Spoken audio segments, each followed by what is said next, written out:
தமிழர்களின் தனிப்பெரும் பண்டிகை பொங்கல் திருநாள். சாதிகளற்ற மத பேதங்களற்ற ஒரு திருவிழா நடக்கிறது என்றால் அது தமிழருக்கே உரித்தான தனித்துவமான திருநாள் பொங்கல் திருநாள்.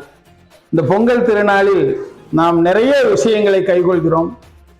வீடுகளை சுத்தமாக்குறோம். நம்முடைய வாழ்ந்து உழைத்து தரக்கூடிய கால்நடைகளுக்கு மரியாதை செய்கிறோம். தமிழுக்கு மரியாதை செய்கிறோம். எல்லாவற்றுக்கும் முக்கியமாக இருக்கக்கூடிய உதயசூரியனை வணங்கி நிற்கிறோம். இந்த வழியிலெல்லாம் பார்த்தோம்னா தமிழருக்கான தனித்துவமான பண்டிகையாக பொங்கல் திருநாள் இருக்கு. இந்த பொங்கல் திருநாளை நிச்சயம் எல்லோரும், எல்லா மதத்தினரும் கண்டிப்பாக கொண்டாட வேண்டும் என்பதுதான் வேண்டுகோள்.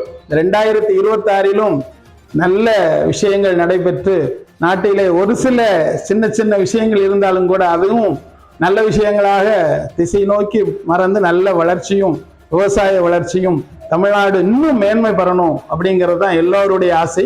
எனது ஆசையும் அதுதான். நான் பாப்பாக்குடி செல்வமணி. மா தொலைக்காட்சியின் நேயர்கள் அனைவருக்கும் இனிய தமிழர் திருநாள் நல்வாழ்த்துக்கள். நன்றி.